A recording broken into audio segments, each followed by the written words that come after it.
18h20 estou aqui para a nossa aula segunda-feira. Muito bem. Os regimes de bens em espécie. Quantas espécies de regimes de bens nós temos previstas, tipificadas no Código Civil? Comunhão parcial, comunhão universal, participação final nos aquestos e separação de bens. Temos 4 regimes tipificados no Código Civil. Como eu lhes disse, a comunhão parcial é o regime legal ou supletivo. No silêncio das partes ou diante da nulidade do pacto antinupcial, as partes se casam por comunhão parcial. É também o regime supletivo da união estável. Casamento e união estável seguem o mesmo regime supletivo. Qual é a lógica da comunhão parcial? 2 círculos patrimoniais que têm uma zona comum. Esse aqui são os bens particulares do marido. Este aqui são os bens particulares da mulher. E os que estão aqui no número 2 são os bens comuns que pertencem ao marido e à mulher, ou a um dos conviventes, ou nos casamentos homoafetivos a um dos cônjuges. Nós temos 3 círculos patrimoniais. Os bens que estão no círculo 1 e 3 são chamados de bens particulares. Os bens que estão no círculo 2 são chamados de bens comuns. Se vocês abrirem o artigo 50 hoje do Código Civil, lá na parte geral, lá na desconsideração da personalidade jurídica, ele diz assim, que a desconsideração da pessoa jurídica, da personalidade, atinge os bens particulares dos sócios. Errado. Bens pessoais. Particular é o que não comunica com a minha esposa, com o meu marido, com o meu companheiro, com a minha companheira. Particular não é que é só meu e não da empresa. O que é só meu e não da empresa é da pessoa física e não da jurídica. Há um erro de redação. E eu pedi para o Tartus se corrigirmos na reforma do Código. Porque bem particular é isso. O que não integra a comunhão. Está bem claro isso? Para o direito civil, bem particular é o que não integra a comunhão. É a relação de família. Não é a relação entre sócio e sociedade. E os bens comuns são aqueles que há meação. Meação quer dizer que sobre os bens comuns, marido e mulher, ou companheiros ou cônjuges, tem cada um a metade. A meação parece um condomínio, mas não é. Ela é chamada de mancomunhão. Aliás, eu escrevi um pequeno parecer recentemente com o senhor Nazar. A lei me cobra, um dos quesitos eu falo que é mancomunhão. A gente põe no mundo para eles.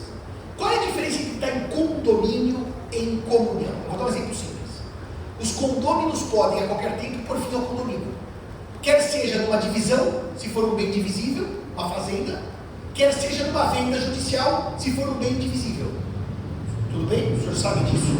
Os condôminos podem, não querendo mais o condomínio, vender aquele apartamento e dividir o dinheiro. Chama divisão, alienação judicial de coisa comum. Ninguém é obrigado a ser condômino. Aliás, o adágio romano sobre o condomínio é que o condomínio mater richarum est, é a mãe das discórdias. A comunhão não é tão simples, meus senhores. Se eu estou casado por comunhão de bens e o bem é comum, eu não tenho como entrar com uma ação de extinção de condomínio, porque a comunhão é ligada ao direito de família e ela só cessa quando acaba o vínculo. Então vou repetir, o condomínio pode acabar com ação de extinção de condomínio, a comunhão não pode. A comunhão está presente enquanto há um vínculo familiar, tudo bem? Portanto, quando é que acaba a comunhão? Com o divórcio ou com a separação judicial ou extrajudicial, que depois eu vou dizer o que é isso, ou com o fim da união estável. Antes disso, a comunhão prossegue. Por isso que não é possível, doutores, o marido vender metade da casa sobre a qual a mulher tem comunhão. Isso não é condomínio, porque no condomínio é possível. Eu e minha irmã somos condôminos de uma casa. Eu falo para ela, quer comprar minha metade? Ela diz, não, eu posso vender para terceiros, 50% da casa. A comunhão não, porque ela é indissolúvel até acabar o casamento. Está bem claro isso? Não dá para a gente falar, estou vendendo a minha parte. Imagina que no condomínio, cada um tem a sua parte delimitada em frações ideais. Na comunhão, eu tenho o direito ideal àquilo lá, mas não dá para falar, vamos dividir. Tanto que no registro de imóveis não está assim, casa metade do marido, metade da mulher, está assim, casa do marido casado com a mulher, ou da mulher casada com o marido. A comunhão não está 50-50 como o condomínio. Então o pai morre, por exemplo, deixa 4 filhos, cada um vai ter na matrícula 25% imóvel, isso é condomínio. Eu me caso, compro o imóvel, eu sou dono e minha mulher é meia, ela não é condômina, está bem clara a distinção? Se vocês quiserem chamar a comunhão de um condomínio especial, está certo, mas para não confundir os institutos, vamos deixar mancomunhão para o casamento e condomínio para o direito às coisas. Então, a senhora me pergunta, Simão, nós vamos falar das regras específicas da comunhão parcial. Sim, então vamos lá. Artigo 1658. O artigo 1658, que é novo, porque o Código 16 não o tinha, ele vai dizer uma coisa que eu diria que talvez do mundo jurídico é o que a pessoa comum mais sabe com acerto. Tem algumas coisas que mais sabe com erro, tipo achado não é roubado. Esse é com erro. Mas tem alguns com acerto. A cavalo dado não se olha os dentes, por exemplo.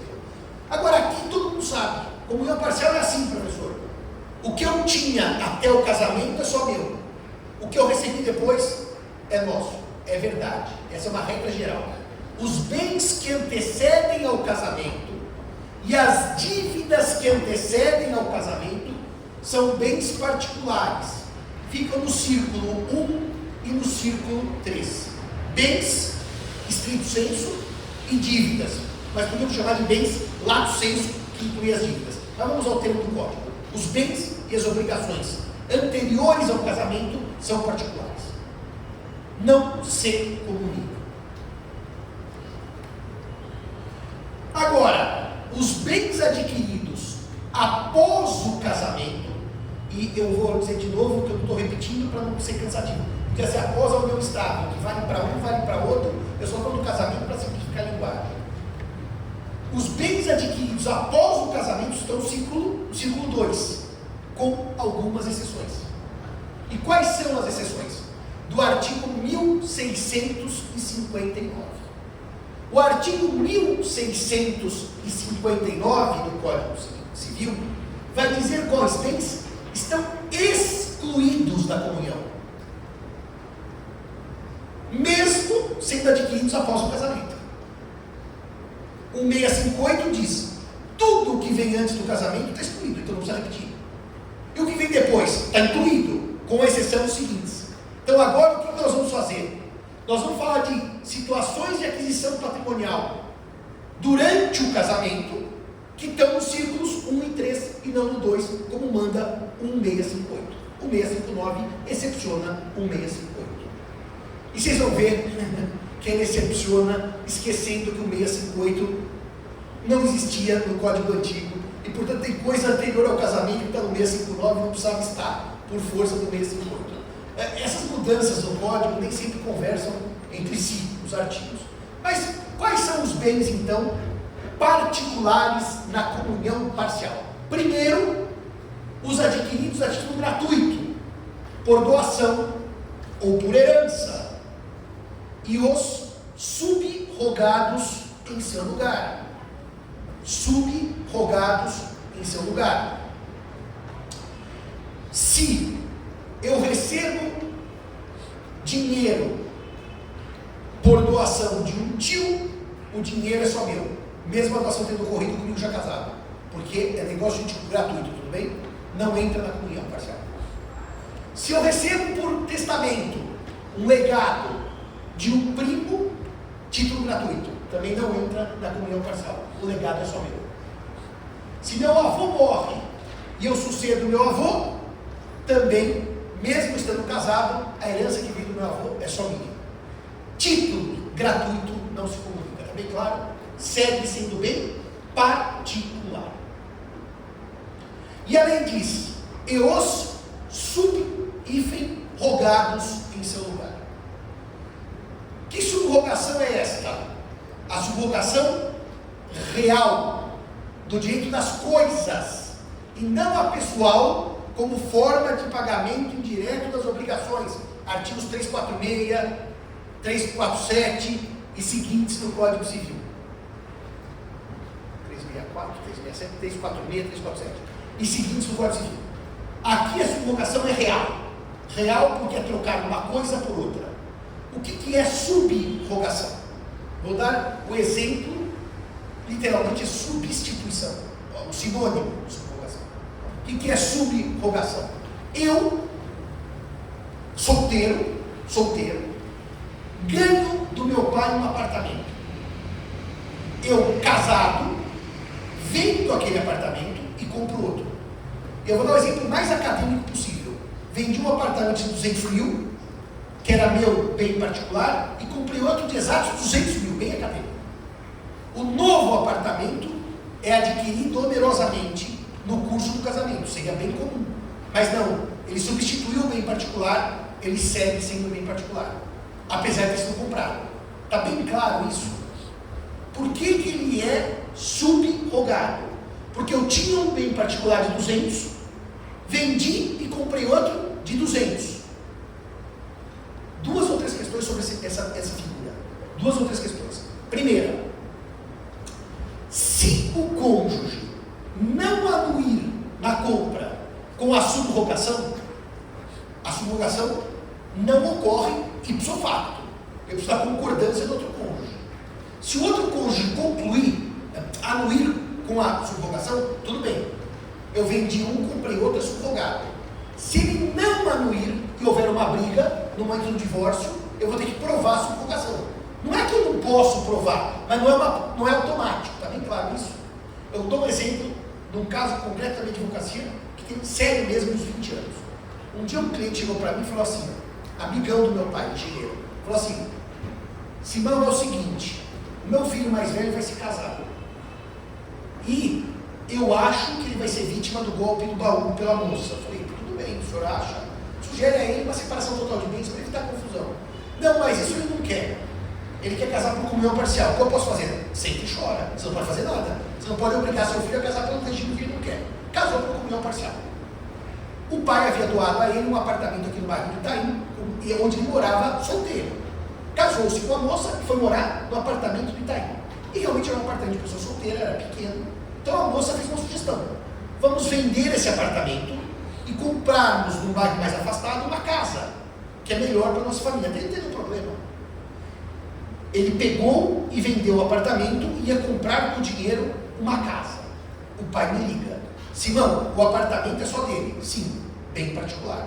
A casa é dos dois? Não. Se usar o mesmo dinheiro é só dele. Só que tem que declarar na escritura que eu usei o dinheiro da venda do imóvel A para comprar o B. E ela precisa concordar? Claro, porque ela está prejudicada pela subrogação. Ela precisa dizer, eu concordo que aquele bem é subrogado. E aí, o que aconteceu? Quem estava vendendo o imóvel para o casal era o tio da moça. Nunca me esqueci o nome dele, tio Donato. Parecia um Pavarotti, barbudo, gordão, com uma voz grossa e tal. E daí o que aconteceu? O tio Donato, que era o corretor que estava vendendo a casa, disse para a sobrinha, não assine a subrogação. Não assine. Por quê? Não sei, mas não assina. E daí o cliente me liga nervoso. Doutor Simão, ela não vai assinar a subrogação. Como é que nós vamos fazer para provar a subrogação? Olhem a operação que o professor Simão fez. O valor era 200 mil na venda do apartamento e 200 mil na compra da casa. Isso não é acadêmico, é real. Eu coincidi os valores para não ter erro. Olha o que nós fizemos. Pela manhã, o meu cliente foi até o Itaim, vendeu o apartamento do Itaim e pegou um cheque administrativo emitido pelo Banco Itaú, recebendo pela venda do apartamento, tudo bem? À tarde, ele pegou o mesmo cheque que ele recebeu e que estava, portanto, na escritura de venda do Itaim e de compra de Santana e pagou o imóvel. A subrogação era óbvia, era tão evidente, Porque a compra e venda, a venda e a compra, foi no mesmo dia, com o mesmo cheque. Era aquela subrogação que se a mocinha brigasse, nós íamos ganhar dando risada. Daí, mudaram para Santana, a moça não assinou, porque o titular deixou ela assinar a subrogação. Passaram uns 3, 4 anos, o cliente liga de novo, sempre o pai, o filho nunca tinha visto na vida. Professor Simão, tem uma municipalidade, sim, o casamento acabou. Como eu disse, ela era uma estelionatária. Eu falei, bom, estelionatária não. Ele foi feliz, foi muito, mas era uma picareta. Agora nós vamos brigar pela subrogação, meu filho vai te dar procuração, nós vamos entrar com uma ação declaratória de subrogação, vamos ganhar, todo mundo contente e tal. O cliente, o pai, o rapaz fora. Passa uma semana, passam 2, passam 3, ele me liga. Fala, posso ter tomar um café com você, Simão? Eu falei, e aí, seu Salvador? Ele foi no meu escritório da Paulista. Eu estou com um problema. Porque meu filho foi conversar comigo sobre a partilha dessa casa, a famosa casa subrogada. E eu disse para ele, agora nós vamos entrar com uma ação, nós vamos provar a subrogação, a casa é só sua, o dinheiro é só seu e ela não tem direito a nada. E ele me respondeu, é isto pela lei? Eu disse sim, pela lei e nas palavras do José Simão, mas eu quero algo diferente, dá para ela metade da casa. Ou seja, não adianta um bom advogado, com subrogação, com cheque, se não tiver um bom cliente. Toda a operação foi feita para provar a subrogação.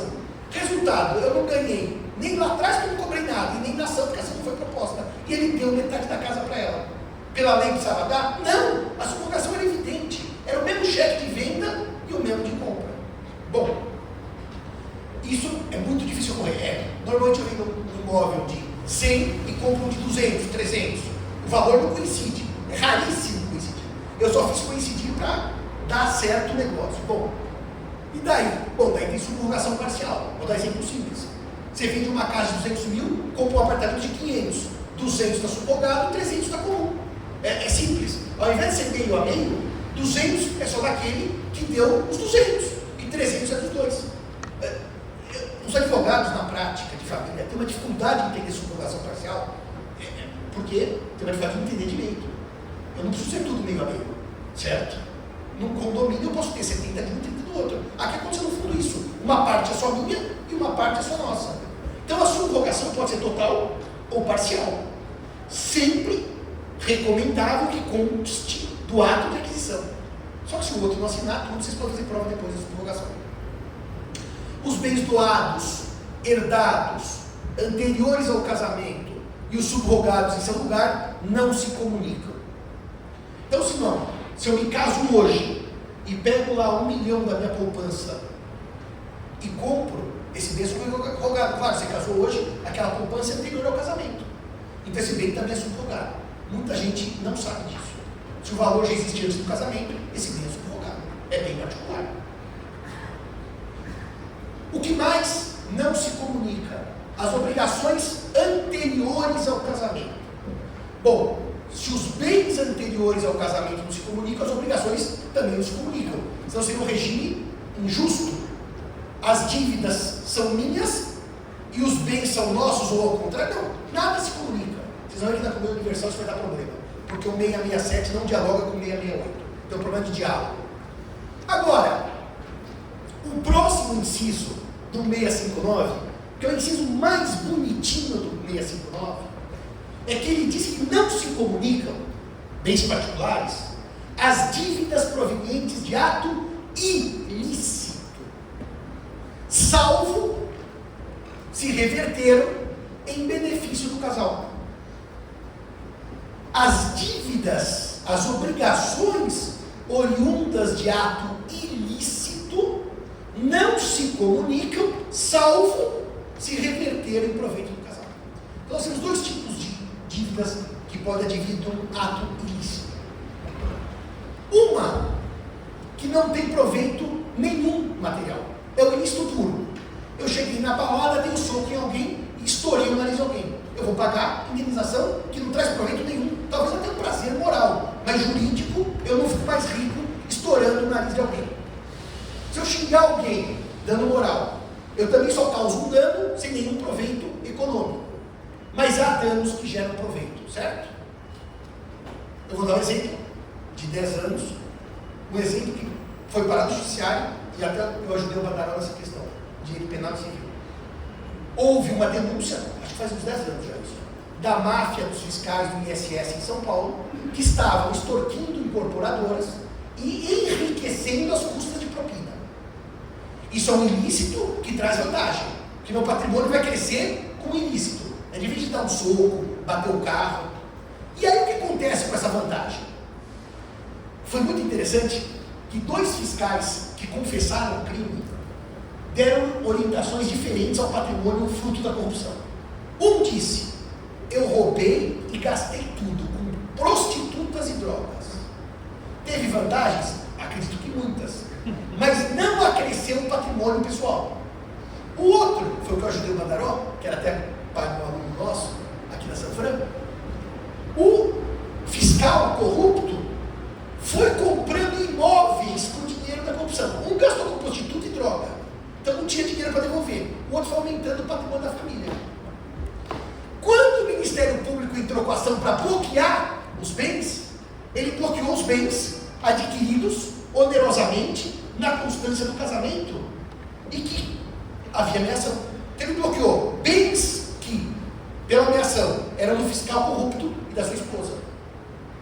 A esposa, nessa hipótese, reparem, vamos ver se os senhores sabem, como o Anthony ainda falava hoje, as únicas matérias que interessam o direito civil, que é a teoria das obrigações do negócio jurídico. Isso aqui não interessa para ninguém, a não ser para derrotar teses esdrúxulas do Senado Federal. Nessa hipótese, eu estou diante de uma decomposição do vínculo obrigacional, né? De Schuld e de Haftung. Quando o código diz que a mulher do fiscal corrupto responde pela corrupção do marido no limite da vantagem econômica que teve, o código diz que o marido tem Schuld, dívida, e Haftung, responsabilidade. Ela não, ela só tem Haftung, sem Schuld, porque ela responde por dívida alheia. Em qual limite? No estrito limite da sua vantagem. No estrito limite da sua vantagem patrimonial. E onde errou o Ministério Público nesse caso? Que ele bloqueou todo o patrimônio do casal, inclusive bens anteriores ao casamento, inclusive bens doados pelo pai a ela, o que não faz sentido, porque isso não pode ter ilicitude gerando vantagem numa doação que o pai fez a ela. Então daí nós pedimos, o Ministério Público acolheu, reduzir vamos chamar, o congelamento de bens, ou o arresto, não lembro do termo técnico, aos bens adquiridos onerosamente depois do casamento com a corrupção. Senão você congela o patrimônio inteiro. Entenderam que ela não é tecnicamente devedora? Ela é responsável por dívida alheia? Na teoria de Brintz, ela tem Haftung sem Schuld. E o marido corrupto tem Schuld e Haftung. Responsabilidade e dívida. Débito, Schuld. Obrigaço, Haftung. Tudo bem até aqui? Esse artigo dialoga diretamente com o artigo 932 da responsabilidade por ato ilícito alheio, inciso 5º do Código. 1 fala do menor, o 2 fala do curatelado, o 3 fala do patrão, o 4 fala do hotel, o 5º fala do ilícito. 932, inciso 5º do Código Civil. Que quem pratica ilícito e alguém tem vantagem desse ilícito, esse alguém responde, não pelo ilícito, pela vantagem. E isso é um diálogo da responsabilidade civil com o direito de família. Portanto, as dívidas decorrentes de ato ilícito só obrigam o cônjuge que praticou a ilicitude, salvo o proveito do outro, em que ele responde no limite do proveito econômico. Por isso que, se eventualmente da corrupção, estou dizendo agora teórico, o caso lá era imóveis, o marido comprou uma joia para a mulher, ela perde a joia inteira, porque a joia é bem particular, que decorreu da corrupção. Tem que fazer a prova também. É que normalmente o corrupto gasta com coisas ociosas, já que o dinheiro vem fácil, também vai fácil. Bom, o que mais não se comunica? O que mais é bem particular? Agora começa a pancadaria do inciso. O próximo inciso vai dizer que não se comunicam os bens de uso pessoal de cada cônjuge, os livros e os instrumentos de profissão. Por que os bens de uso pessoal não se comunicam? Até expliquei na aula de escola de magistratura segunda-feira que bem de uso pessoal não é aquele que um usa e o outro não por um acordo. Quer ver, por exemplo, o marido diz, você usa o carro A, eu uso o carro B. Ele não é de uso pessoal. A gente convencionou que cada um usa um carro, mas um carro qualquer um pode usar. O de uso pessoal tem vocação a uso por um só deles. O exemplo clássico são as joias que o marido dá para a mulher. O exemplo clássico são as bolsas que o marido dá para a mulher, ou as gravatas, ou as canetas que o marido coleciona. São bens de uso pessoal por convenção do casal, porque estão vocacionados para uso por um deles. Tanto que outro dia, já muitos anos me perguntaram, bom, Simão, mas então peraí, se for casal homoafetivo, não tem bem de uso pessoal. Não, todo mundo tem que usar a mesma roupa do outro, a mesma cueca do outro, a mesma bolsa. Pode ter, porque não é porque o casal homoafetivo tem o mesmo tamanho, o mesmo gosto. Pode ser dois homens, cada um com seu armário, certo?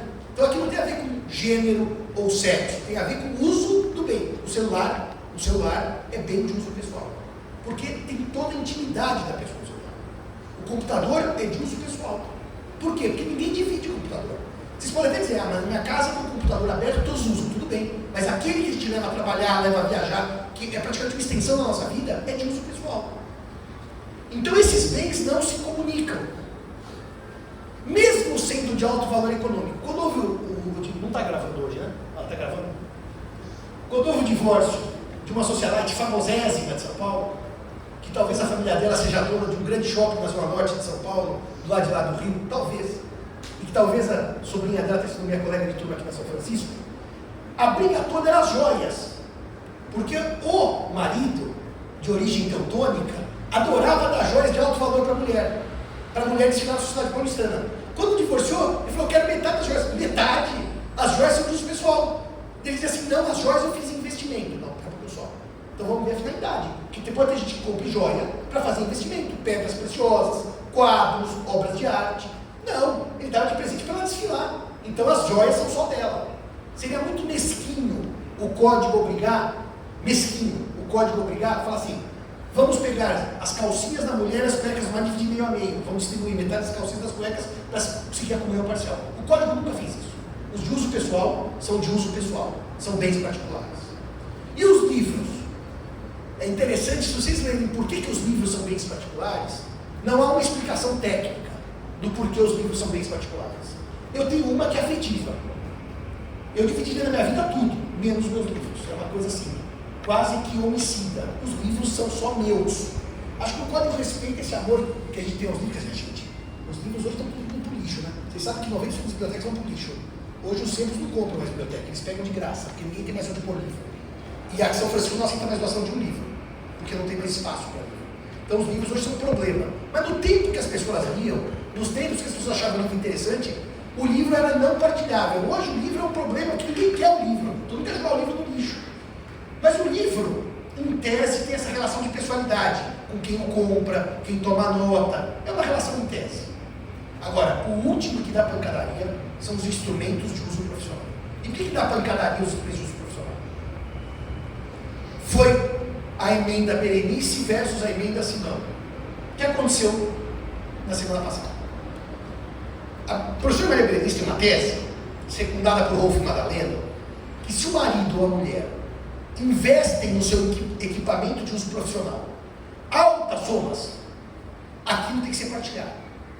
Porque senão é injusto o outro que trabalhou ficar sem nada, sendo que aquele que está trabalhando tem um alto valor no seu equipo de dentista, nos seus computadores, da sua firma, ou mesmo, eu imaginar, no escritório de advocacia, uma vasta biblioteca de livros raros, eu imaginar. Então, a professora Berenice e o professor Rolf são a favor da partilha dos bens chamados instrumentos de profissão. E eu me posiciono contra, porque eu entendo a lógica do código. Qual é a lógica do código? Se eu partilho os instrumentos de profissão, no dia seguinte o outro não trabalha, a outra não trabalha. Eu vou dar um exemplo clássico, porque eu digo sempre, O mal do direito de família é que é debatido dos ricos para os ricos. Então é sempre assim. O equipo, a máquina lá da clínica estética, que vale $500.000. O equipo do dentista de última geração que vem da Alemanha, que vale $500.000.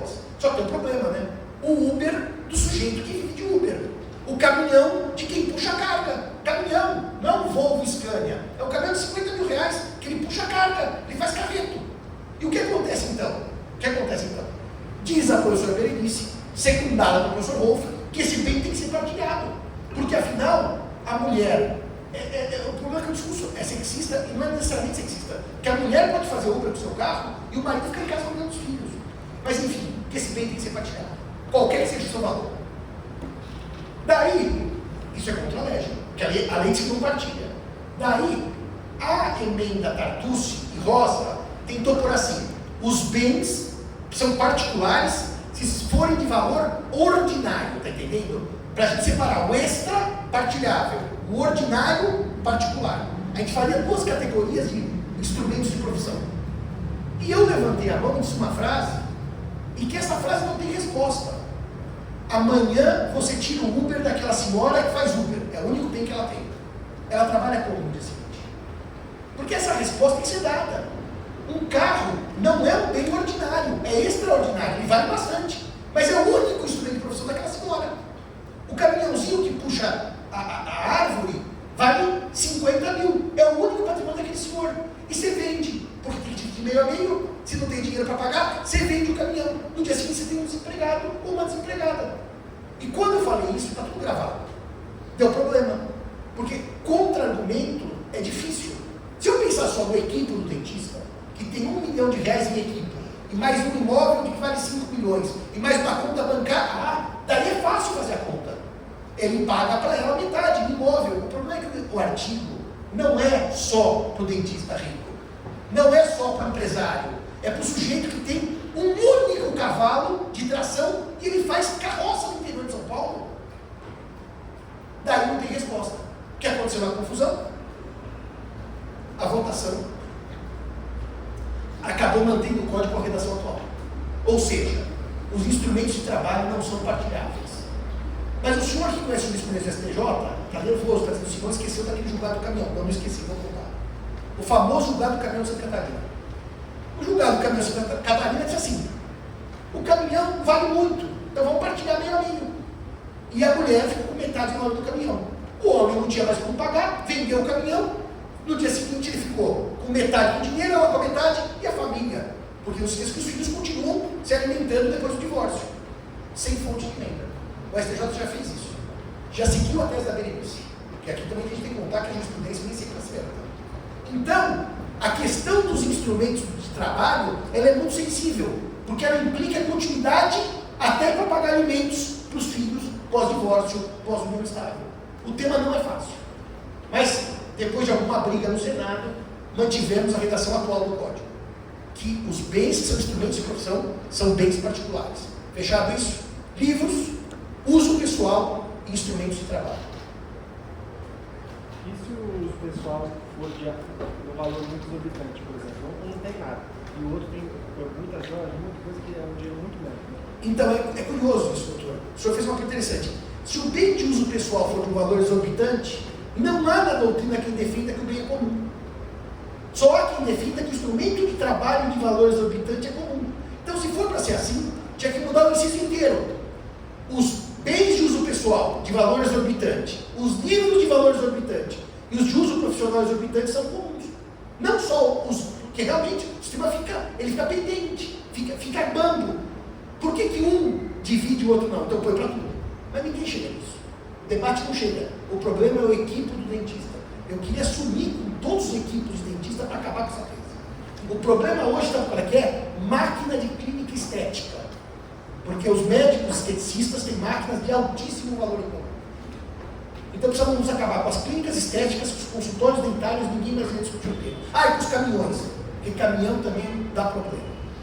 Bom, e agora vem os incisos 6º e 7º, que eu chamo de inciso terríveis, porque são os incisos que destruíram o direito de família. Fale. Então, aquele instrumento profissional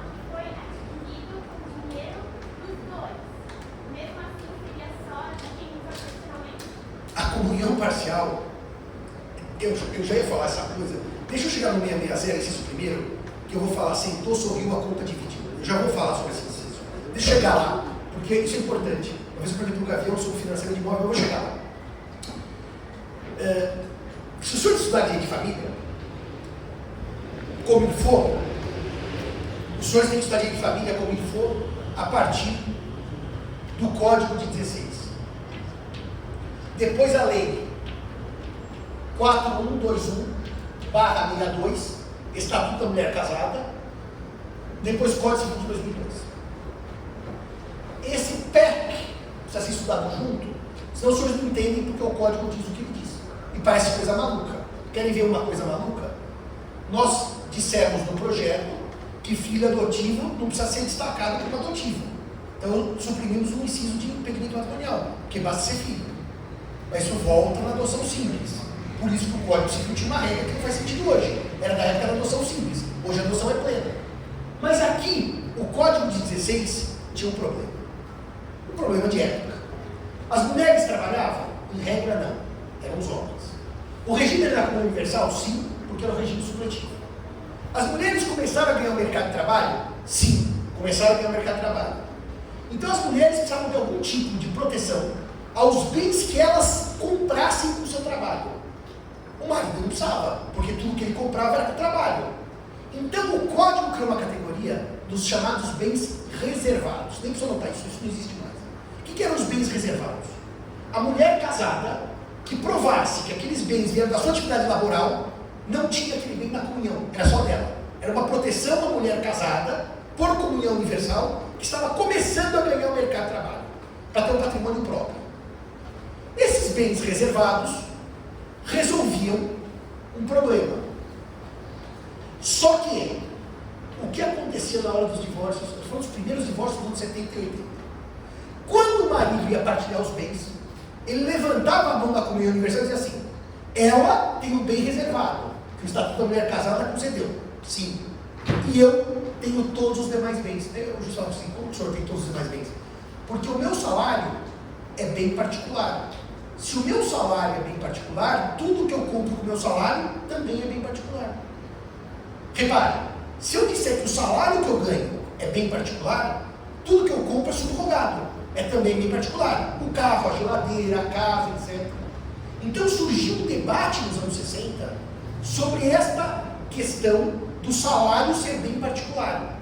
Porque se eu levar à risca esse debate, tudo que o salário que é bem particular compra, também é bem particular. Logo acaba com o meu parcial, estão de acordo? Como é que as pessoas compram coisa? Com os seus salários, com os seus ordenados, com os seus honorários. Então, o Estatuto da Mulher Casada pegou uma regra que era da comunhão parcial, passou para a comunhão universal, o código copiou essa regra inadvertidamente. Eu pedi para o Rolf, nós suprimimos na reforma, agora foi. Rolf, não esqueça, se eu esquecido, suprimimos. Porque o salário, o honorário, o prolabore, podemos chamar de vencimentos, o que eu ganho em razão do meu trabalho, qualquer nome que vocês deem essas regras. Se isto é só meu, o que eu compro é só meu, isso destrói a comunhão parcial. O que os juízes fizeram? Os juízes firmaram jurisprudência contra o texto do Código Civil para o bem do regime. Aqui não é aquela coisa que horror, salvar o regime. O que os juízes fizeram? Eu não estou dizendo que a solução é técnica, é uma solução para salvar a comunhão parcial. Isso hoje é pacífico nos tribunais. O meu salário, o meu vencimento, o meu honorário é bem particular enquanto não percebido por um dos dois do casal. Ou seja, eu não recebi o salário ainda de maio, porque eu nem comecei a trabalhar, certo? Esse direito o meu cônjuge não tem, porque é um direito não incorporado ao meu patrimônio. Mas como nós estamos em abril, eu recebi, sei lá, ontem, o salário de março, entrou na minha conta bancária, o salário é comum. Ou seja, o dinheiro que era salário, mas já está pago, é bem comum. Isso permitiu uma coisa muito boa, que tudo que se comprasse com bem comum, fosse comum. E, portanto, a jurisprudência brasileira, com base na lição de Silvio Rodrigues, precisou ajustar uma norma que geraria separação de bens em toda a comunhão parcial. E tornou o salário bem comum. O problema de tornar o salário bem comum é que isso gerou outros debates, que eu vou dividir com os senhores agora. Porque o inciso subsequente diz também que são bens particulares, na mesma ótica do salário, naquele erro do Estatuto da Mulher Casada, 62, são bens particulares as pensões, os meios soltos e os montepios. A pensão aqui é que alguém recebe do Estado quando se aposenta. O meio solto é a aposentadoria do militar, é a pensão do militar, vamos chamar assim. Só tem outro nome por causa da reforma dos militares. E o montepio é aquela pensão lato sensu que os dependentes do funcionário público falecido recebem. Então, o montepio não é o que eu recebo quando me aposento, mas se eu morro, meu filho menor continua recebendo. Chama montepio. Hoje a gente chama tudo de pensão, tá? Hoje ficou mais fácil. Se a linguagem está desatualizada, é a linguagem popular. Hoje é pensão que eu recebo, pensão que o Estado paga. Para dar um exemplo, morre o marido, a mulher está viva, ela recebe o que ele receberia como os descontos. Isso a gente chama de pensão. Pela lei seria montepio. Então o nome técnico não interessa, mas montepio é isso. Agora, se todas essas verbas são bens particulares, tudo que eu comprasse seria bem particular, acabaria com a comunhão, a justiça derrubou. Esses bens são comuns quando integram o patrimônio de outros cônjuges. Portanto, aquela pensão que eu recebo ao me aposentar todo mês, caiu na minha conta, INSS pagou, entrou em dinheiro, é bem comum. E se eu usar aquela pensão para comprar um carro, uma casa, um laptop ou uma geladeira, também é bem comum. Ou seja, Simão, a lei é aplicada a contrário senso, ao seu texto, sim. É aplicada a contrário senso, ao seu texto. Só que isso gerou problemas. Né? Porque daí um dia alguém acordou e falou assim, pera um pouquinho só. Se o salário é bem particular, como está na lei, o FGTS também é bem particular. Mas o Supremo, o Superior Tribunal de Justiça, STJ, diz que o salário é bem comum. E o FGTS, que a linguagem popular chama de FIGETS, né? E o FIGETS? O FIGETS é bem particular ou é bem comum? Daí alguém disse assim, bom, mas para um pouquinho só. Se o salário é bem comum, como diz o STJ, e a previdência privada? É bem comum ou é bem particular? E daí os temas começaram a aumentar. Porque daí já não era mais o salário.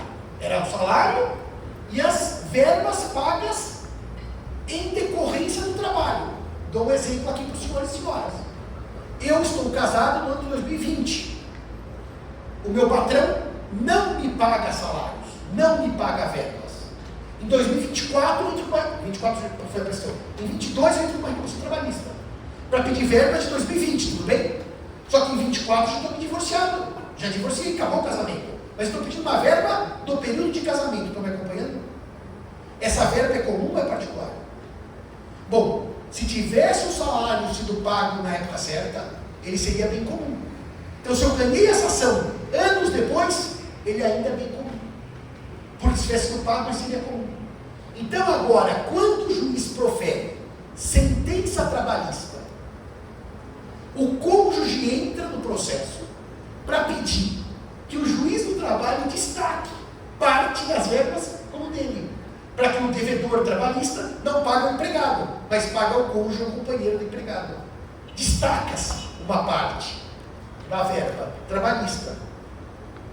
Isso gera tanta questão. FGTS, o FGTS é de quem? É daquele que trabalha ou daquele que é cônjuge ou companheiro de quem trabalha?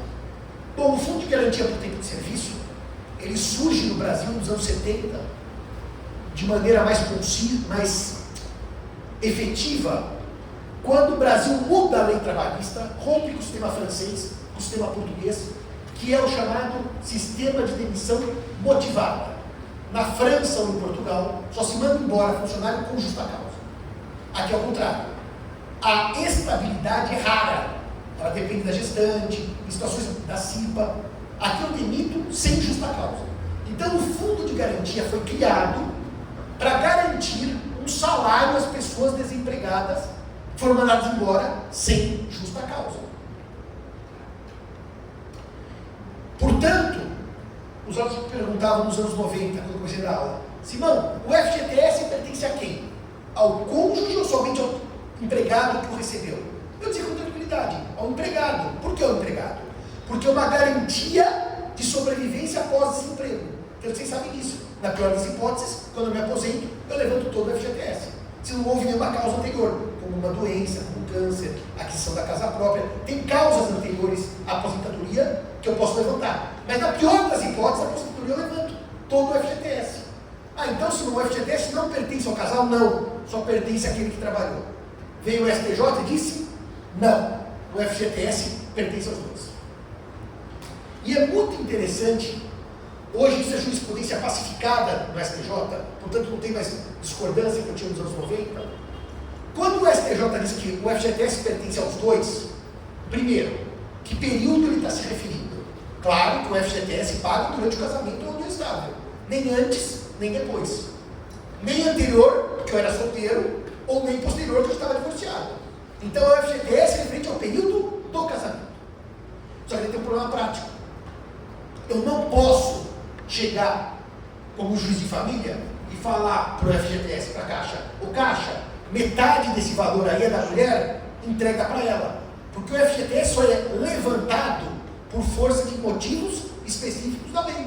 Ele não é o dinheiro que eu posso chegar lá, bater, falar, me dá o meu FGTS. Então, os juízes têm feito uma sentença muito interessante. O que eles fazem? Eles apresentam para a Caixa um cálculo do FGTS que está em nome de João, mas, por exemplo, pertence a Maria. 12,8% do valor da conta. E a sentença que o juiz informa ao fundo é a seguinte: o dia que o valor foi levantado, 12,8% pertence a Antônia, a Maria, a Joana. Ou o valor de R$1.000 corrigido pelos índices da Caixa, para destacar aquele valor do monte. Mas o valor não pode ser levantado no divórcio. Se for levantado no divórcio, quebra a regra do fundo de garantia. Então, a Maria, o João, a Antônia, o Pedro, vai ter um direito sobre o FGTS do outro, que é existente, válido, mas ineficaz. Porque só vai ter eficácia quando levantar o outro nas condições da lei no fundo de garantia. Ficou claro isso? Eu tenho direito a um bem alheio, mas eu não tenho uso imediato do bem alheio. Eu não posso bater na caixa e falar, me dá 5% do FGTS do meu ex-marido e da minha ex-mulher. Está bem claro isso? O segundo ponto interessante é o ponto do seguro de vida e da indenização por danos morais.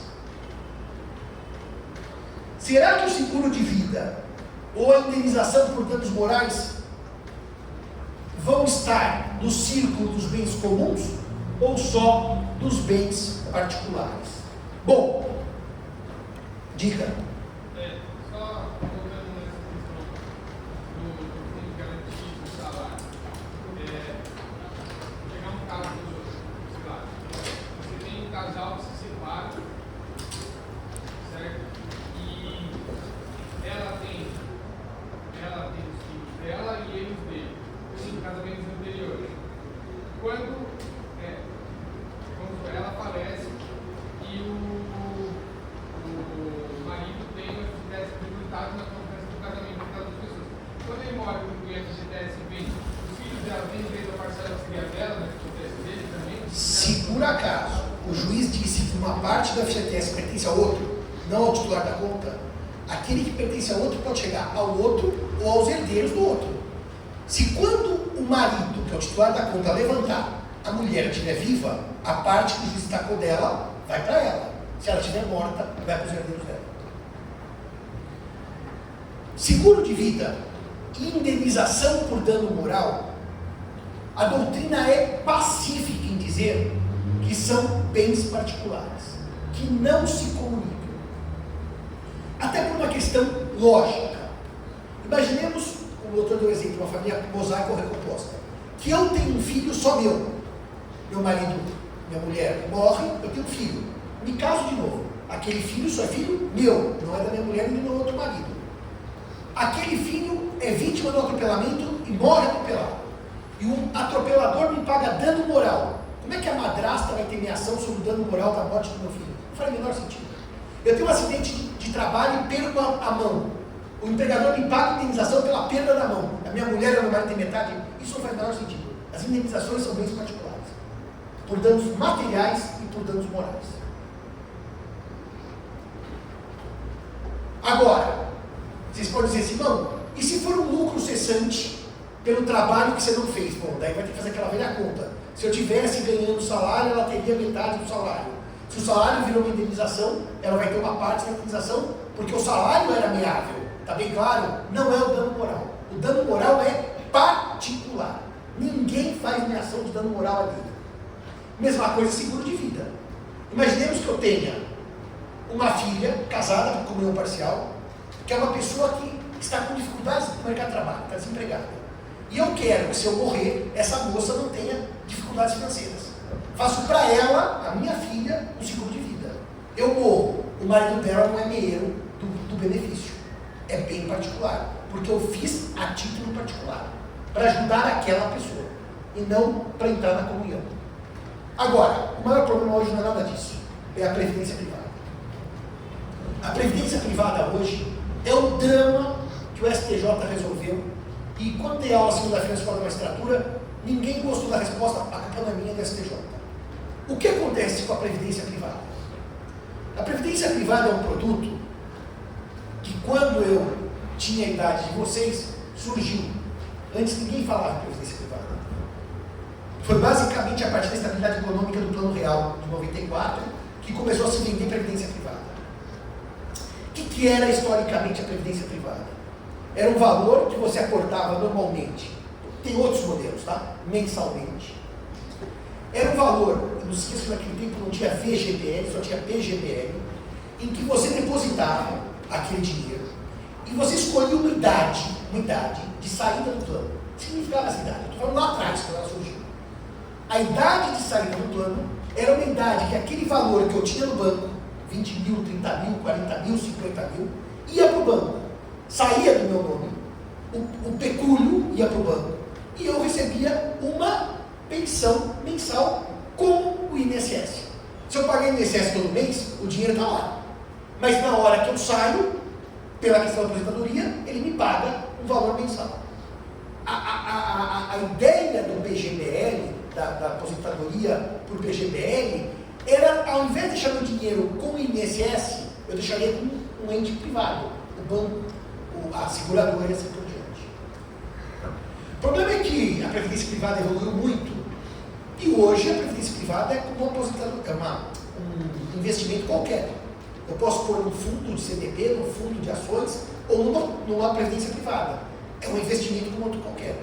E há muitos anos, eu escrevi um artigo numa obra em homenagem ao professor Giselda, dizendo que, não é homenagem, é uma obra coordenada, né, uma homenagem escrita sobre o artigo, contrato assinatório, numa obra coordenada pelo professor Giselda e pelo professor Cartucci, comentários de julgados.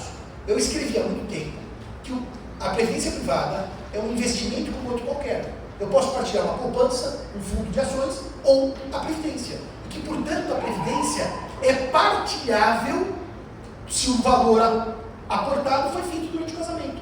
Como seria se eu comprasse um fundo de ações. Como seria se eu comprasse um carro. É um investimento como outro qualquer. Qual é o problema disso? Que eu não sei assim, mas Simão, e se a previdência já virou pecúlio? O dinheiro já sumiu que você está recebendo por mês. Bom, aí não dá para partilhar, porque o dinheiro já foi para o banco. O dinheiro já não está mais no meu nome. Eu estou recebendo por mês o valor que o banco me paga. Sabe aquela poupança que eu fiz? O banco toma. Então não dá para partilhar uma coisa que não é mais minha. O problema todo é que, até o banco tomar, a previdência é um investimento como outro qualquer. Como o dinheiro na poupança, como o dinheiro num fundo, qualquer coisa. E o Tribunal de São Paulo disse, sim, é isso mesmo. A previdência, antes de virar pecúlio, partilha meio a meio. Certinho. Como a poupança partilha, o fundo imobiliário partilha, as ações partilha a previdência. Tudo ótimo. Só que daí, como diria Drummond, tinha uma pedra no meio do caminho tinha uma pedra. O que aconteceu? Algumas empresas resolveram criar planos de previdência fechados. Quem faz parte do plano? Só os seus empregados. Não é uma coisa que você vai chegar no Itaú e falar, vou fazer investimento. Não, só os empregados. E eles funcionam da seguinte maneira. Você já ouviu falar disso? Plano de previdência fechado? Eles funcionam da seguinte maneira. O empregador contribui com aquele fundo em nome do empregado. E o empregado também contribui como se fosse o INSS, em percentuais diferentes. Cada um dá um pouco. O empregador mais que o empregado. E aquilo fica lá. Para que fica lá aquilo? Na hora que o empregado ou se aposenta ou é demitido, ele tem aquilo como uma garantia exatamente no modelo do FGTS, para ter um valor para sobreviver. Então são fundos fechados.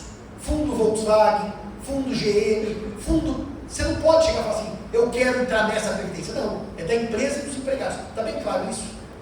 Esse caso foi para o STJ. Não da previdência aberta, que a gente vai no banco, o gerente fica enchendo o saco para vender. Da previdência fechada. Da previdência feita por uma empresa para ajudar o empregado na aposentadoria. E o que aconteceu? O ministro Cueva, já há um bom par de anos, deu uma decisão que pautou a jurisprudência brasileira e até hoje pauta.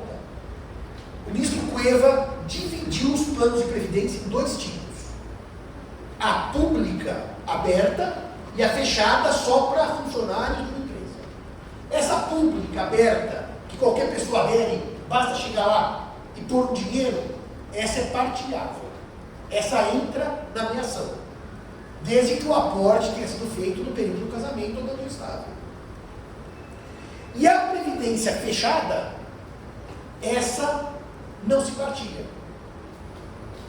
Essa pertence exclusivamente ao empregado que é dela beneficiado. E daí vamos me perguntar segunda-feira na escola da magistratura.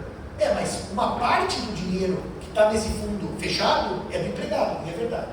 Nunca é só o empregador que põe dinheiro. Normalmente pode ser 70, 30, 80, 20, 90, 10. Normalmente não é meio a meio, não. Mas o empregado tirou do bolso e pôs lá. Então, pelo menos esse tem que ser partilhado. Por que não esse, já que saiu do bolso do empregado? O SJ diz não. A previdência privada, fechada, criada pela empresa, tem natureza de aposentadoria. E é só daquele que é titular da conta. Está claro isso? Eu não sou fã dessa orientação. Pelo menos poderia ser melhor pensada. Mas é isso que prevalece hoje. Pode falar, meu filho. Acho que vale muito a previdência do INSS quanto da privada, mas vamos contar que eu sou solteiro, tenho 250 mil reais numa previdência privada, no caso, o valor sobe a 1 milhão, eu divorcio e depois de um tempo ela se converte em renda mensal, a previdência privada. A ex-esposa não teria direito a uma cota dessa previdência privada, já que... Funciona assim. Se você tinha, antes do casamento, essa previdência, e essa previdência virou 1 milhão, por quê? Porque houve aporte durante o casamento ou porque houve valorização natural da cota? Aporte. Como o aporte é feito durante o casamento, o direito que ela tem é ao aporte. Agora, se isso por acaso virar pensão, e a pensão vai seguir a lógica da pensão meio soldo e Montepio. Explico. O que já entrou na conta é dela. O que de futuro entrar é só meu. A não ser que ela aprove uma subrogação, que uma parte daquele valor também é dela, para pedir divisão do pecúlio. Porque uma parte do principal também é dela, ela teria direito. Provando que os aportes seriam meio a meio, e que daquela metade gerou uma renda de tanto, e daquela renda de tanto ela tem tanto. Está correto esse raciocínio? Muito bem. Está delineada a briga do artigo 659 e acabamos o último inciso. Vamos agora para os bens que entram na comunhão. 1660. O que entra na comunhão parcial. Os bens adquiridos onerosamente, ainda que em nome de um só dos cônjuges. Leia-se, cônjuges ou companheiros. Onerosamente. E eu perguntei ao professor Gavião de Almeida, no primeiro ano de mestrado, Gavião, me diz uma coisa. Supondo que o casal vá financiar o imóvel, e ele declara que ele tem 30% da renda e ela 70%, para compor o financiamento. O banco pede que a renda seja comprovada. Ao final do casamento, ficaria ela com 70% do imóvel, e ele com 30%, já que a renda que compôs o empréstimo é 70-30%? O Gavião disse, sentou, sorriu, a conta dividiu. A comunhão parcial é um regime lindo. Se eu dei 0 e o outro deu 100, é meio a meio. Se eu dei 20 e o outro deu 80, é meio a meio. Se eu dei 98,7 e o outro é meio a meio. Quando não é meio a meio? É meio a meio. O regime da comunhão parcial é o regime do meio a meio. Do sentou, sorriu, aconteceu. O senhor vai no restaurante. Aconteceu comigo um caso chato, uma desembargadora. Ela queria só tomar uma sopinha para não dividir a conta. E nós tomando vinho, pior que era fora do Brasil, era caro pra cacete. Comemos. Nossa, foi uma. Aí chegou na hora de dividir a conta, ainda bem que não fui eu, foi o Mário Delgado. Dividiu por cabeça. E ela não queria, só queria pagar a sopinha. O Mário estava bêbado, falou, sentou, sorriu, a conta dividiu. E depois ela foi convocada como ministra do STJ, ainda bem que foi só convocada. Eu nunca fui despachar com ela de vergonha do sentou, sorriu, a conta dividiu. Então veja, comunhão parcial é assim. Professor, chega no escritório, eu trabalhei um monte, ela ficava em casa. Agora a casa que nós compramos é meio a meio, meio a meio. Professor, eu trabalhei um monte, ele arrumou amante. Meio a meio. É meio a meio. É sempre meio a meio. É um esforço comum. Olha, o projeto é fazer uma reforma na comunhão, na separação, que eu falei, isso é a destruição da comunhão parcial. Não se fala em esforço comum em regime de bens. Esforço comum é para a sociedade de fato.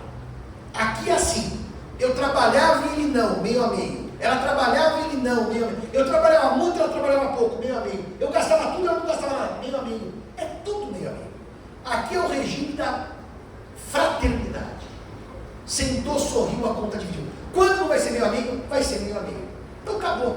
Quem casa por esse regime sabe que é o regime do meio a meio. Acabou. O outro precisa contribuir financeiramente? Não. O outro precisa trabalhar? Não. O outro precisa ajudar? Meio a meio. Nós casamos por um regime que o que é onerosamente adquirido após o casamento é meio a meio. Ah, mas professor, eu dei 10 mil, ela deu 1 milhão, meio a meio. Você não deu nada, ela deu 500 milhões, meio a meio. É a regra do regime.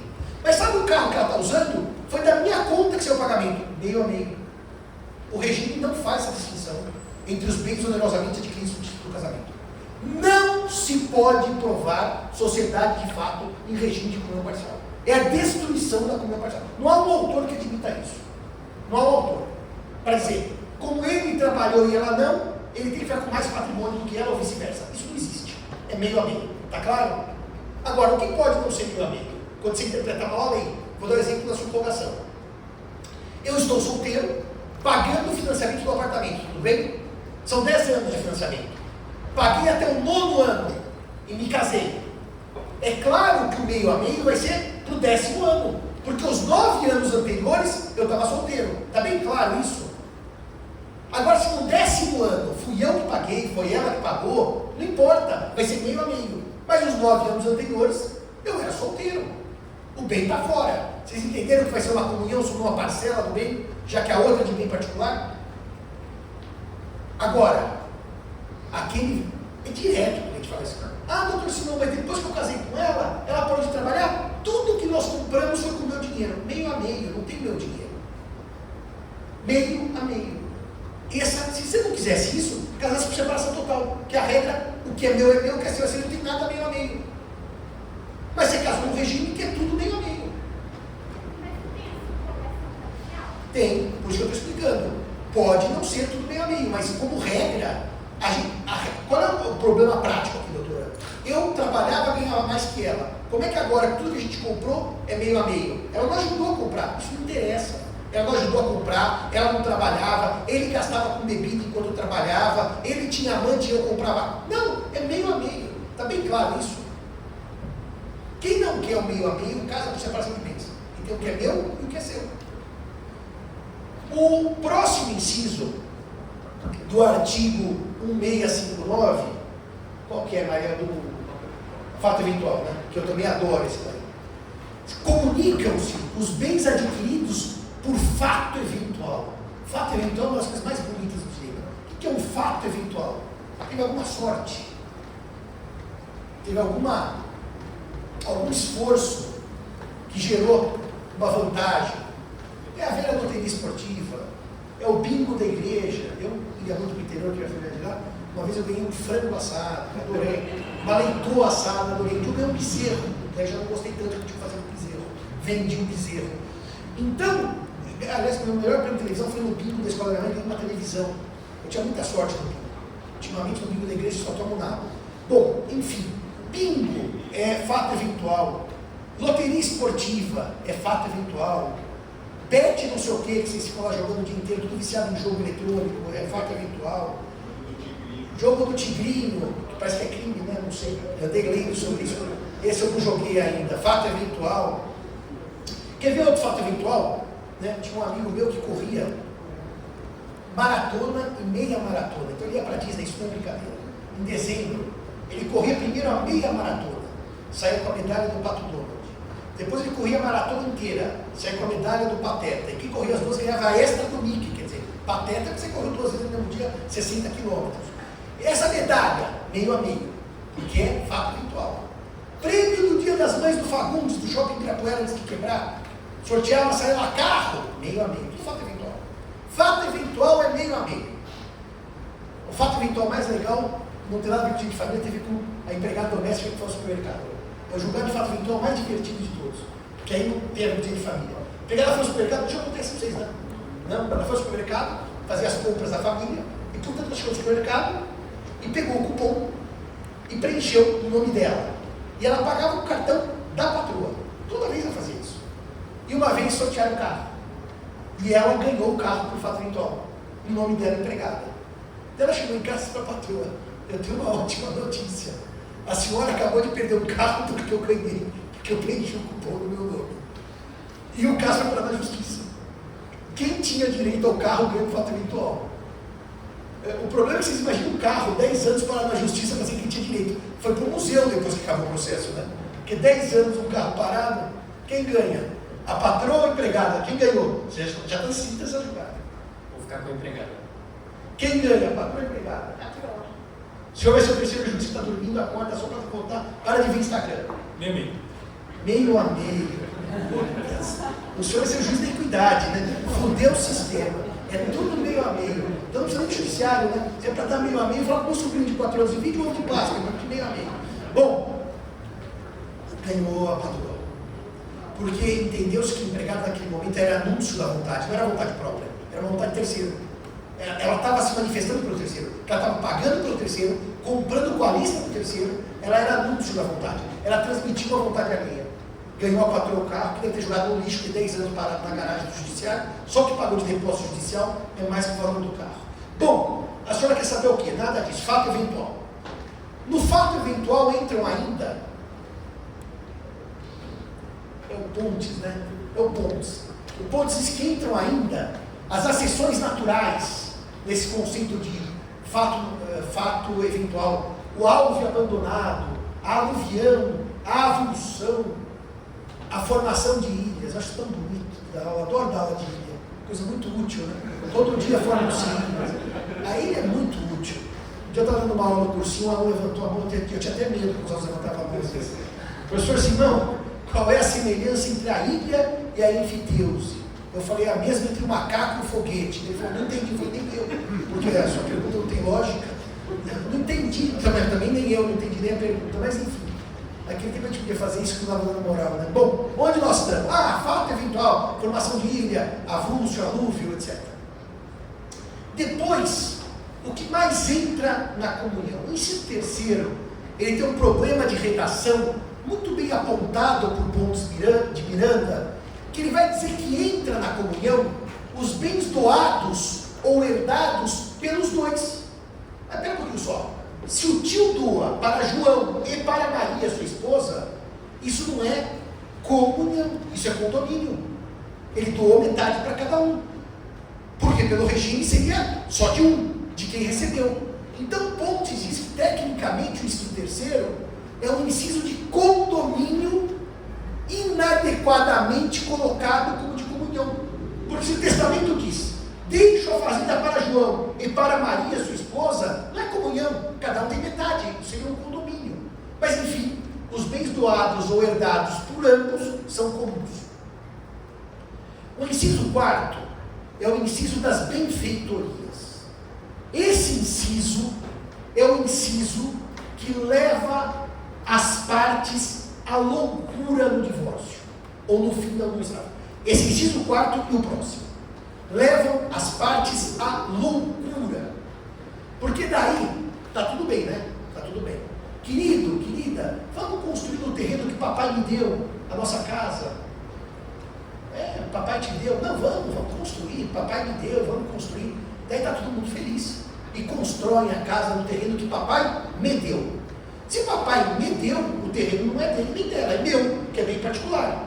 Só que a benfeitoria, que tecnicamente é uma seção, nós corrigimos isso na reforma do Código, é feita sobre um bem particular, só que com dinheiro que presume-se dos dois, que foi feita durante o casamento. E daí, quando tem um divórcio, eu digo, o terreno é meu, e o outro diz, mas a casa é nossa, e é verdade. Nós temos um problema, em que o acessório e o principal tem uma inversão. Como aliás tem em das coisas, por causa da aposta com a fé. Então aí, como é que eu vou partilhar uma casa que é dos dois sobre um terreno que é de um só? Como é que eu vou falar na matrícula? O terreno é de João, mas a casa é de Maria e de Antônia? Não dá. Então, os juízes, para dar uma facilitada nos acordos, fazem assim, ó. Vamos fazer de conta, isso é para acordo, tá? Isso não é lei. Vamos fazer de conta que o terreno vale 1 e a casa vale 2. O dono do terreno fica com 1 mais 1, 2 terços. E a ameação da casa vale 1/3 do total. Isso é um acordo, 2 terços e 1/3. O dono do terreno fica com 2 terços do total e a dona ou dono da casa com outro terço. Isso para acordo é muito comum. Mas se a coisa pegar fogo mesmo e não houver acordo, eu tenho que avaliar quanto vale o terreno. Quanto vale o terreno com a casa e fazer a conta de como eu chego no valor de cada um. Porque afinal alguém tem que ter mais que o outro. Porque um tem terreno e casa e o outro tem só casa. É uma conta de engenharia com uma perícia de avaliação. Nada fácil, tá? Nada fácil. Normalmente, pancadaria.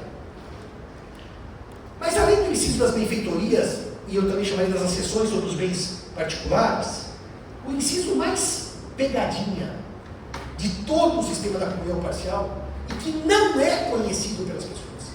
Este aqui não é conhecido.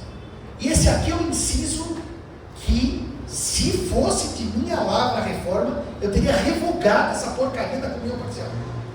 O inciso 5º vai dizer que os frutos produzidos durante a comunhão, mesmo os frutos produzidos por bem particular de apenas um dos cônjuges ou companheiro,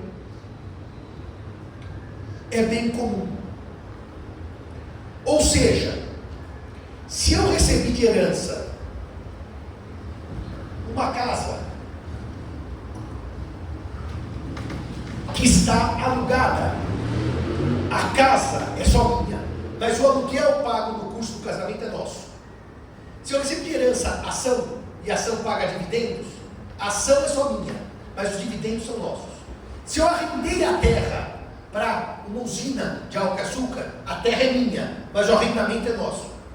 Mas até aí, isso dá menos problema do que eu vou dizer agora. Isso dá menos problema do que eu vou dizer agora.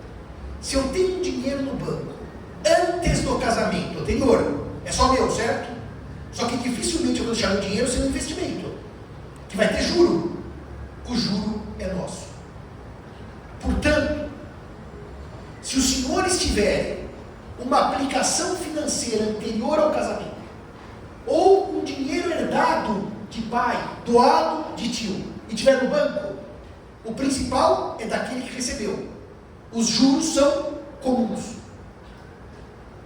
E portanto, há muitos anos, eu ainda tinha um escritório da Paulista, portanto, desde 2010, eu recebi um senhor no meu escritório, não era um senhor, um jovem, falou assim: professor Simão, eu casei pelo regime da comunhão parcial de bens.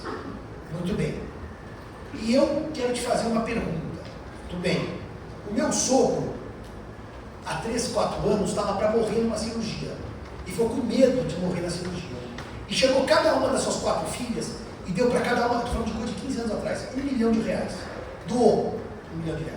Falou: se eu morrer, não quero deixar ninguém desamparado. Hoje deve ser uns 10. Doou. E aí, palavras dele, o velho não morreu. falei, pediu o dinheiro de volta? Não, não pediu. Então a minha esposa tem uma conta do Banco X, em nome dela, com R$1 milhão que há 3, 4 anos está rendendo. Eu tenho direito a R$1 milhão? Não, porque o principal veio de doação. Mas eu tenho direito aos juros produzidos nesses 4 anos? Tenho, porque é acessório. Só cuidado com uma coisa. Quando eu falo em acessório, eu falo nos juros, não na correção monetária. Porque a correção monetária é o principal. A correção monetária é a reposição do valor de compra, porque a moeda se alterou pelo fenômeno inflacionário. Então, a correção monetária é do titular do principal, porque ela é principal. A única coisa que se partilha são os frutos civis, que nesse caso chamam juros. Senhores, é a mesma coisa, eu tenho uma casa que se valorizou no tempo, continua só minha, mas o aluguel é dos dois. A fazenda se valorizou no tempo, é só minha, mas o aluguel, o arrendamento é dos dois.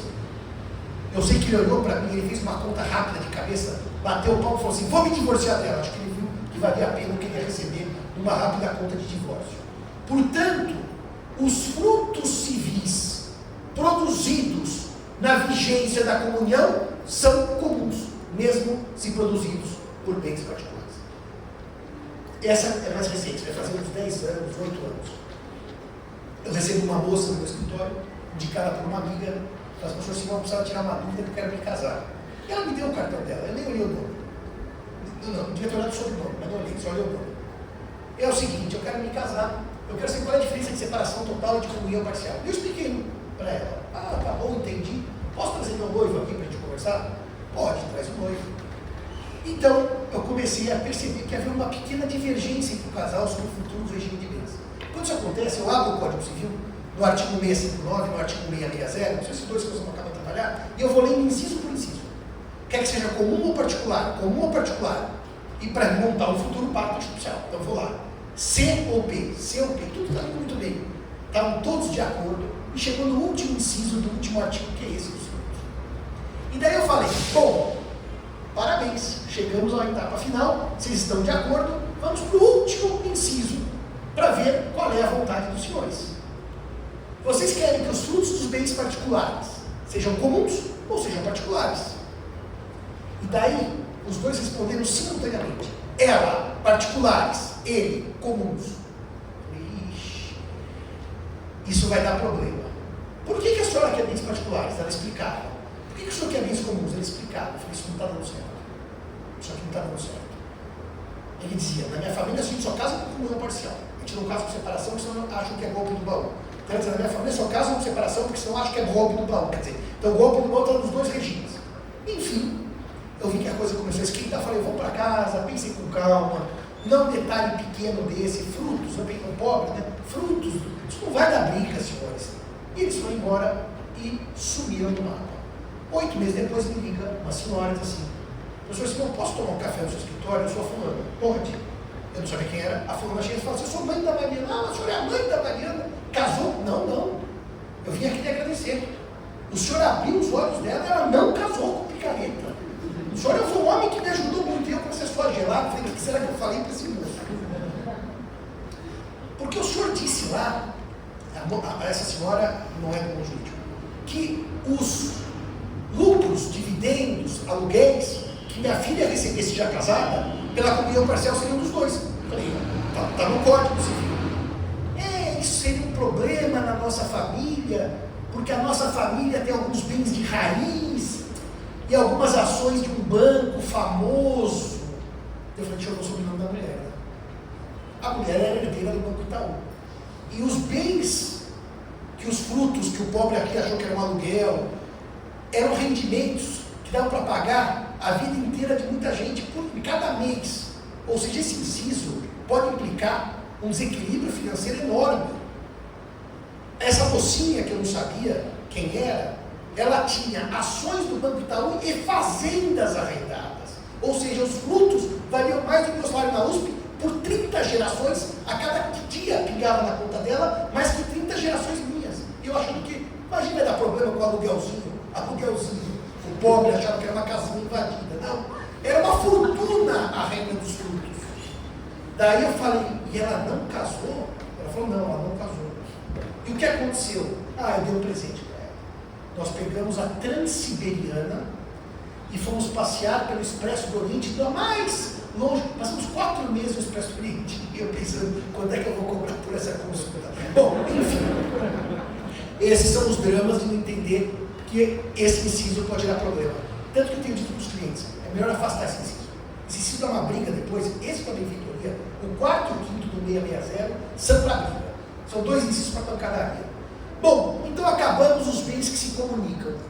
O 1661, ele vai trazer uma regra de bens que se comunicam por presunção. Não é esse dos bens móveis, doutora? O 661, ou esse fala da causa anterior ao casamento? Então o 661 não, o 662 fala dos móveis. O 661 vai dizer que os bens cuja aquisição tem a causa anterior ao casamento, causa anterior, motivo anterior, não se comunicam. Exemplo clássico, tá? Eu acabei de quitar meu apartamento, só que não recebi escritura ainda. Me caso e recebo escritura já casado. Mas o imóvel foi quitado quando eu estava solteiro. A causa é anterior ao casamento. Vocês imaginam que eu compro solteiro um certo carro, que só me é entregue já casado. E eu assino o documento de aquisição já casado. Mas a compra é anterior ao casamento. São essas causas que afastam da comunhão dos bens. Mas o inciso o artigo mais bonitinho, então, é o 662, né? Que fala dos bens móveis, que traz a presunção, como é esse também. Ainda bem. O 662 é um artigo bonitinho para as chamadas alfaias domésticas. Os bens que guarnecem a residência, os bens móveis. Né? Porque o que acontece com esse artigo 1662? É o velho problema dos presentes de casamento, né? Pô, mas isso foi minha tia que me deu, pô, você quer ficar com o vaso que a minha tia me deu? Isso aqui é o quê? A obra de arte que foi do meu bisavô que me deu de presente. Bom, o 662 diz assim, os bens móveis que guardam essa residência, por presunção, são comuns. Por presunção, são dos dois. E quem quiser afastar a presunção, que prove o contrário. Quem quiser provar que o bem é anterior, que prove o contrário. Eu tinha aqui uma monitora, colega minha de faculdade, hoje eu estou fazendo só coisa de história do baú, né? Que ela casou com um sujeito advogado, e ela fazia assim, todas as notas das coisas compradas, ela guardava numa pasta, naquele tempo não tinha computador, com a data de aquisição para apresentar no divórcio. Então, o dia que ela foi se divorciar, ela levou para o juiz pastas por anos de casamento. Doutor, nesse dia eu comprei a geladeira, nesse dia eu comprei um par de sapato, nesse dia eu comprei cueca. Sério, ela descreveu os bens que ela comprou em 3 anos de casamento, para não ter risco de falar, não, esse bem é anterior ao casamento. Mas como é que eu provo que o bem é anterior ao casamento? Vamos supor que ambos moravam sozinhos e foram morar juntos, levaram móveis das residências anteriores. Ou você não tem recibos que comprovam que o móvel foi comprado antes da união, ou testemunha, ou fotografia. Tem gente que junta fotografia, o sofá já estava na casa do meu avô. Tem gente que junta testamento. Esse vaso aqui já era do meu trisavô, que testou para o meu bisavô, que testou para minha mãe. Testamento. Aliás, no caso das joias do Itaú, do furto, uma pessoa ganhou ação, não posso citar o nome conhecidíssimo de todos, somente aqui na escola, com base no testamento do bisavô. Porque o Itaú dizia, as joias não estão aí. A Dancy inverteu a presunção. Prove que as joias não estavam. E ele juntou o testamento do trisavô, com descrição minuciosa do broche, da corrente de ouro. Nesse caso eram páginas e páginas da descrição do que foi roubado, daquele famoso assalto do Itaú, que eles passaram a noite dormindo, comendo, jantando, indo do banco, e segunda-feira saíram com tudo. Então, a prova de anterioridade, sabe como pode se dar? Pelo imposto de renda. Por exemplo, este quadro eu já declarava no imposto de renda antes de me casar. Presunção derrubada, é bem particular e não bem comum. O que não houver prova é bem comum, por presunção. Está claro isso para os senhores e senhoras? Muito bem. Com isso, nós acabamos a comunhão parcial e nós vamos falar da comunhão universal na próxima aula. Eu vou só dar uma pitada sobre a comunhão universal. Na comunhão universal, os círculos patrimoniais são coincidentes. O que é meu é dele ou dela, o que é dela é também meu. Mas, mesmo os círculos patrimoniais sendo coincidentes, isso diz o artigo 667. Os bens e dívidas anteriores ao casamento se comunicam. Antes e depois. Tudo se comunica, 667. Mas mesmo com essa frase do 667, como já dizia Jean Portalis, o pai do Código Napoleão, uma lei civil não se lê artigo separado de artigo, e sim um artigo pelo outro. E a hora que os senhores lerem o artigo 668, ele nega o 667. Porque o 668 excepciona o 667. E vai dizer que mesmo na comunhão universal há bens particulares. Mesmo na comunhão universal há bens particulares. Que vai dar um problemão na concorrência sucessória do 1829, inciso 1º. Vai dar um problemão, porque nem todos os bens são comuns na comunhão universal. O 668 os excepciona. Na hora que vem, eu vou trabalhar as exceções à comunhão universal e, portanto, provar que tem bens particulares na chamada comunhão universal. Até segunda-feira, se Deus quiser.